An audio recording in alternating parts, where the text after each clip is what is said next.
I got the idea to buy Saab on the 24th of November 2009. Ja, det råder upprörda känslor på Saab i Trollhättan idag sen ägaren General Motors beslutat tillsätta en så kallad likvidator för att avveckla företaget. Det var den värsta tiden, värsta perioden.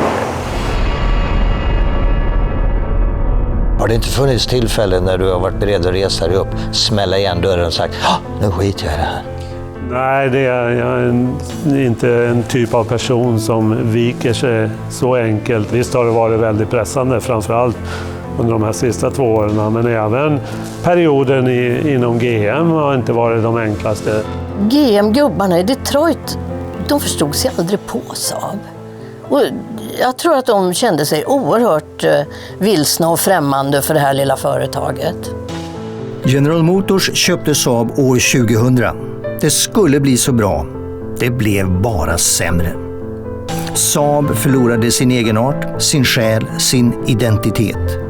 Och efter 10 år hade GM-direktörerna tröttnat och försökte sälja den lilla svenska fabriken till en ännu mindre fabrik vars namn de knappt kunde uttala.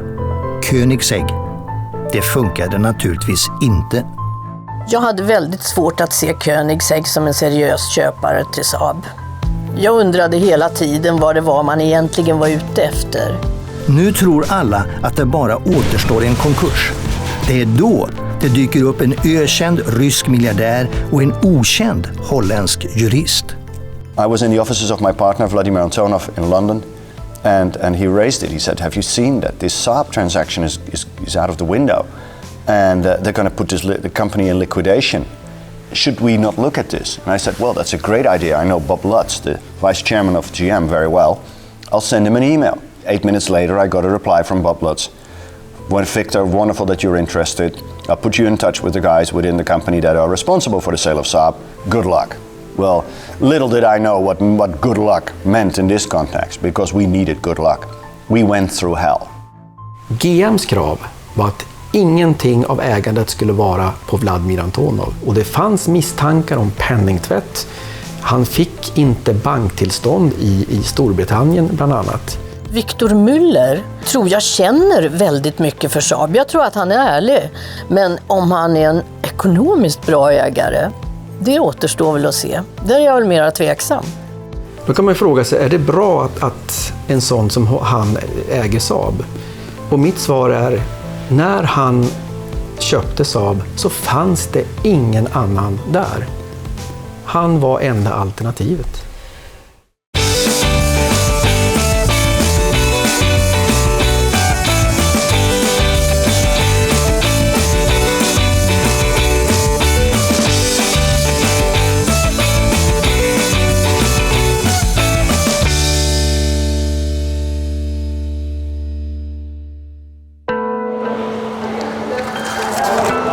Nu var Saab räddat igen och för vilken gång i ordningen. Men hur kunde det bli så här?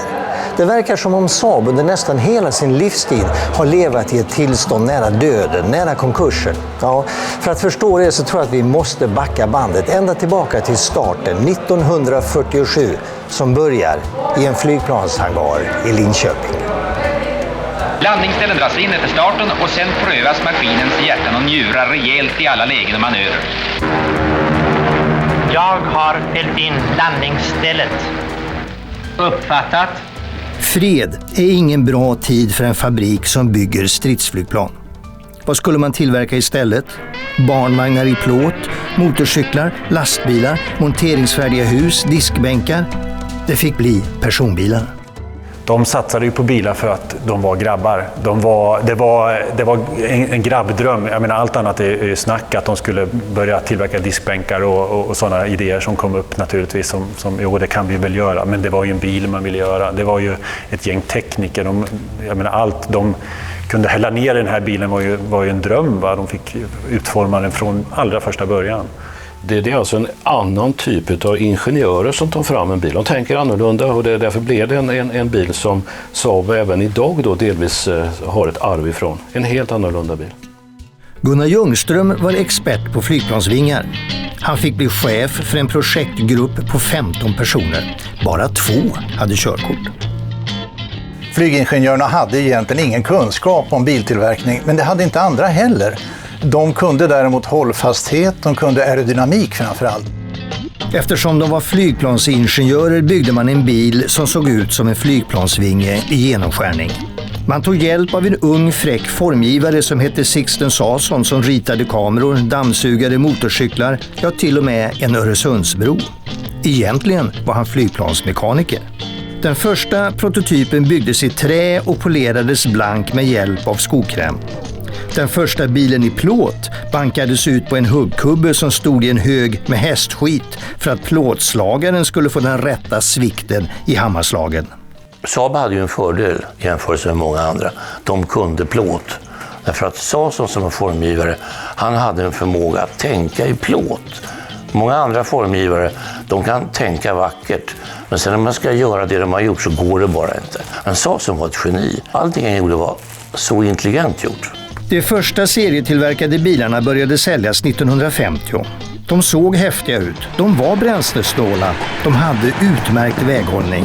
Men frågan är om man inte fastnat i en motorteknik som var modern före andra världskriget men knappast i början av 1950. När den första Saaben kom i produktion, då använde man alltså en gammal DKV-motor med 30-talsteknik. En tvåtaktare. Och eftersom Saab aldrig fick de pengar eller ledning för att utveckla egentligen bilarna som de skulle gå med vinst, så fick man fortsätta ha den här tvåtaktskonstruktionen ända fram till nästan mitten av 60-talet. Och det var ju längre än alla andra. Tvåtaktsmotorn hängde ju kvar alldeles för länge och det yttrade sig också i en sjunkande försäljning. Och det har väl varit Saabs dilemma att man inte har varit så alert med den nya tekniken, och det handlar ju också om ekonomi. Vid den här tiden hette Sveriges kanske viktigaste bilhandlare Gunnar Philipsson. Han lovade att köpa de första 8000 Saabarna redan innan de var tillverkade. Men han krävde lite lyx i bilarna. Ljungströms ingenjörer plockade in en askkopp, solskydd, vindrutetorkare. Philipsson var Saabs första räddare. De som har handlat Saab genom åren, det har varit lite udda personer kan man säga. 92an, den sålde sig själv. Sen har det varit de som har varit attraherade av sport, udda svensk bil, kvalitet, lite flyggrejer. Jag tror att hela tiden har det varit personer som är lite mera udda än genomsnittet. De goda utrymmena var ett starkt försäljningsargument. Man har på Saab alltid kritiserat marknadssidan för att man inte har kunnat sälja den här fantastiska bilen, och jag tror inte det är hela sanningen. Min uppfattning är inte det. Utan det har varit lösningar som har varit tekniskt finurliga men som marknaden kunderna inte riktigt har förstått sig på. Och då kan man säga, tycker jag, med rätta att styrningen har varit kanske lite väl lös i kanten. Man hade kanske behövt ta i lite hårdare med nyporna, men man har låtit teknikerna spela huvudrollen på företaget. Saabköparna har alltid varit väldigt toleranta och trogna. Jag tror att kärleken till Saab handlar mycket om att det å ena sidan var en väldigt avancerad bil formmässigt och tekniskt och sådana saker. Samtidigt var det en ganska usel bil. Men vore det inte rimligt att folk överger ett litet bilmärke som kämpar för sin överlevnad? Nej, tvärtom finns det människor som blir allt mer hängivna ju tuffare strider Saab tvingas att utkämpa. Beundrare som Sibylla och Lasse. Fan att man går på 2 burkar. Ja, men det fixar vi snart. Han går ju bara på 2 cylindrar så vi måste operera lite det här med ett par nya stift. Han går på alla 3. Och det här är ju en gammal bil så jag kan ju inte hitta grejer på alla mackar. Där ser man bara korv och ost och sånt.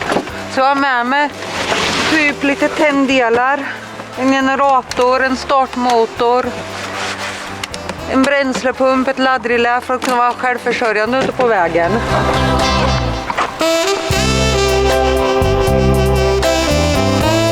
En del tycker nog att jag är lite knäpp som håller på med det här. Men jag tycker inte det. Det är en livsstil. Jag blir lite fundersam nu när jag sitter och tänker här hur länge jag har hållit på och tyckt om Saab. Men det började nog redan när jag var 8-10 år gammal, för jag är uppfödd i Saabar. Pappa har ju alltid kört Saab, så det ligger nog i generna på något vis. Får jag starta nu mitt i vintern? Jaha. Det är ju en Saab.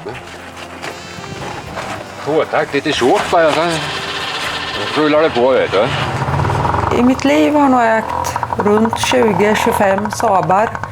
De flesta har gått till skrot sen och vi har plockat reservdelar och en del har man sålt vidare. Min favoritsaab är den jag har nu. Det är min blåa tvåtaktare från 61 som jag har haft mycket roligt med. Jag har ägt den i 12 år. Framhjulsdrivet och fint, vet du.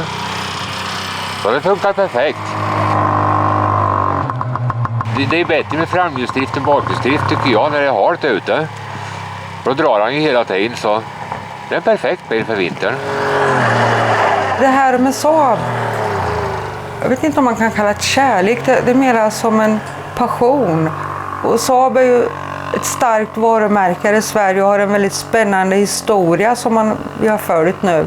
Speciellt då sista tiden när det kanske håller på att gå i graven. Och det visar sig också då att då var det ju många som tyckte väldigt synd om oss som hade ett bilmärke som kanske skulle försvinna. Men vi var aldrig oroliga för det.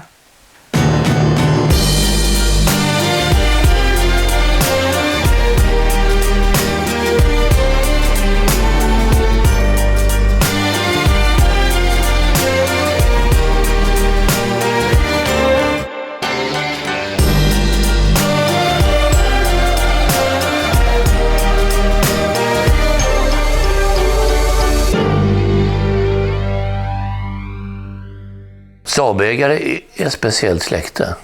De har någon slags passion inbyggd och de köper Saab och de fortsätter att köpa Saab även om de har bekymmer. Det har ju varit mycket motorbekymmer med Saab, det är många som vet det och även växellådor. Men lik förbaskat så har de kommit tillbaka och köpt Saab. I think Saab must rank among the most passionate brands in the world. It has to do with the very sympathetic nature of this brand and the fact that it's been out there so consistently for so long. Den är här! Jag har den! Saab 96! Är det så att ett litet udda bilmärke skapar extra entusiasm och trohet? Ibland pratas det om Saabandan. Finns den verkligen? Och i så fall, vad är det för någonting? Det som väcker Saabägarnas passion och känslor, det tror jag är det udda. Det är annorlunda. Man vill inte se ut som alla andra, man vill inte vara som alla andra. Och man överser ibland också med bristerna hos bilen.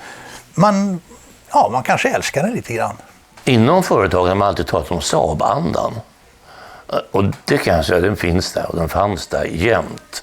Ja, jag tittar runt. Jag tror det står Saab på allting utom kalsingar och strumpor som jag har.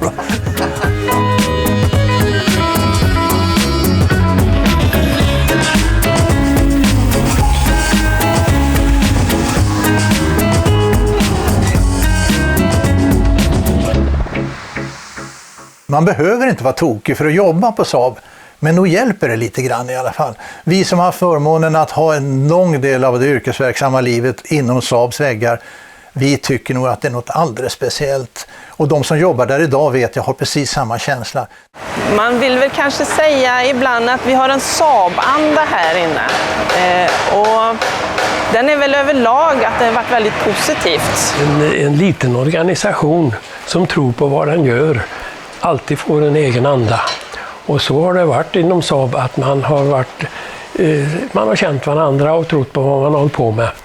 Men sen gäller det att få ekonomi i det hela också. Det är en annan historia som Kipling sa. Sedan starten 1947 har Saab varit en av världens mest påhittiga bilfabriker. Saab har varit först eller nästan först med turbo, diagonala bromskretsar, asbestfria bromsar, strålkastartorkare, kupéfilter, kopplingsfria växellådor, smarta och finurliga lösningar. Men om man nu har varit så påhittig, varför har man inte lyckats sälja tillräckligt många bilar? Varför har man förblivit en av världens minsta tillverkare, ständigt på gränsen till konkurs?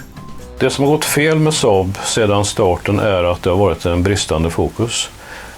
Det har varit ganska mycket en tekniklösning, teknikernas företag. man har inte kunnat översätta det till marknadskrafter. Jag tror att man kan skylla den låga försäljningen på en bristande säljorganisation. Jag tror inte det finns något glapp mellan ingenjörerna och kundkretsen. Tvärtom, kundkretsen älskar vad ingenjörerna hittar på. Däremot finns det, eller har funnits, ett väldigt stort glapp mellan ingenjörerna och ekonomerna. Saabs påhittiga ingenjörer har hittat på många finurliga lösningar, men alla kanske inte är så praktiska. Den här bilen har så många trevliga tekniska detaljer. Växelföringen, det är en av mina favoriter. 1:an, 2:an, 3:an, 4:an, spegelvänt mot vad det är normalt. Men för att få in backen, då fäller man upp denna och gör så. Hej, fin liten detalj, hantverk. Kan man känna kärlek för en bil? En död produkt? Jo, alltså bevisligen gör ju folk det. Jag tycker det som hände nu när General Motors hade bestämt sig för att skruva ner Saab, så fick man ju en känslomässigt baserad kraftig reaktion. Och jag som forskare då tycker att det är oerhört intressant att ställa sig frågan, varför fick Saab det? Varför fick inte Oldsmobile eller Pontiac eller Saturn eller de andra samma typ av reaktion? Ja, tokiga entusiaster finns ju överallt. Inom varje bilmärke. Och just det, att Saab har varit så pass udda tror jag har väckt kärlek hos väldigt många.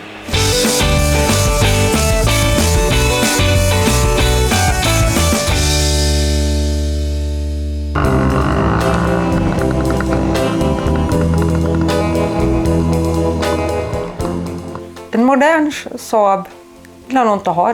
Den är för modern för mig. Jag tycker om den här gamla känslan som finns i de äldre Saabarna. Och folk skrattar åt mig och tycker att det är en jädrans Saab-tok när de får höra att jag åker en gammal Saab 99 från 84 till jobbet. Sen påtalar de då att ja, men om du får stopp på din gamla bil, vad gör du då?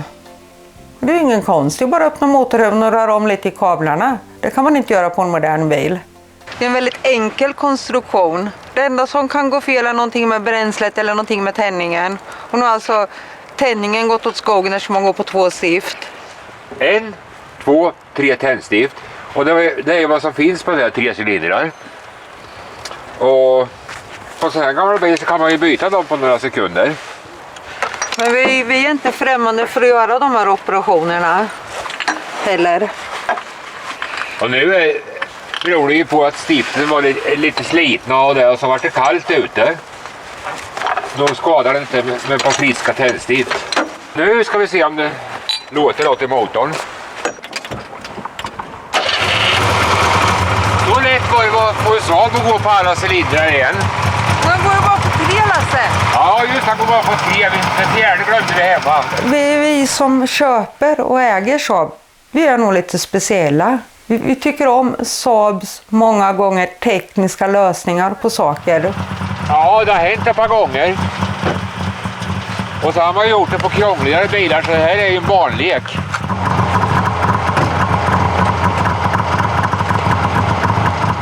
Men hur bra är Saab egentligen? Går det att upprätthålla kvalitet och tillförlitlighet när man lever ett så osäkert liv som Saab har gjort? Det finns bara ett riktigt bra sätt att ta reda på det. Att köra bilen långt och länge. Ja, till skillnad mot en del motortidningar och även en del tv-program så nöjer vi oss inte med att köra runt kvarteret när vi provar eller testar bilar. Vi tänker utsätta den här bilen för världens tuffaste landsvägstest. Ända till Dakar, målgången i Afrika för det berömda ökenrallyt. Vi ska köra på svenska vintervägar, hypersnabba autobahn. Vi ska köra på en del gamla rallyvägar från Monte Carlo-rallyt. Vi ska köra ner i Sahara på tuffa grusvägar, på sandvägar, bland sanddyner och en och annan kamelskit. Ja, då har allting klappat och klart. Nu kör vi mot Afrika. Börjar de första milen i Trollhättan. 800 återstår till Dakar. Och sen 800 mil hem igen. Hej då.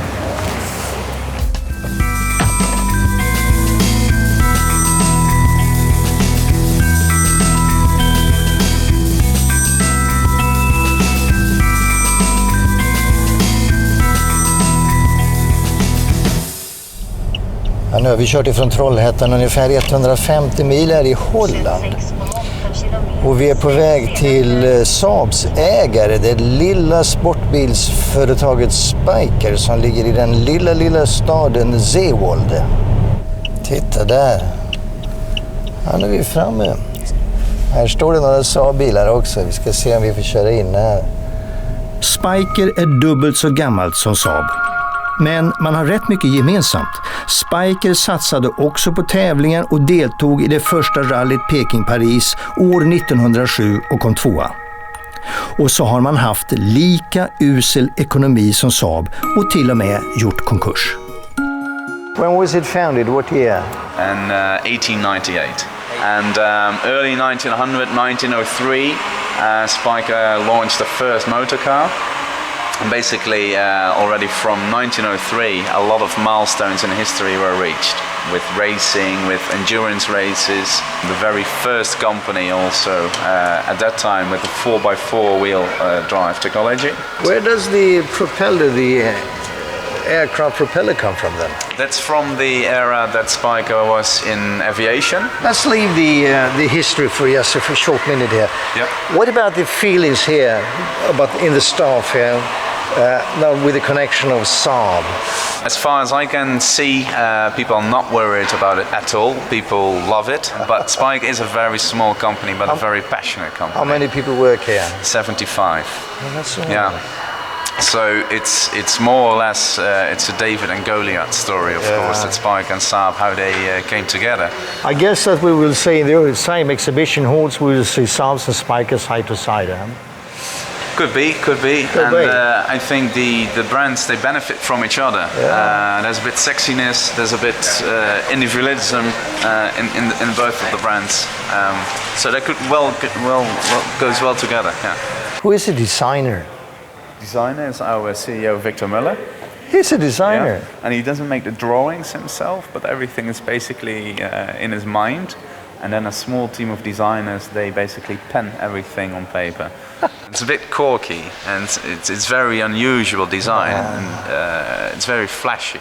So there will definitely be a lot of influence from Victor in the Saab design. I can imagine. Well, Peter, thank you very much. Take care of us. You're most welcome.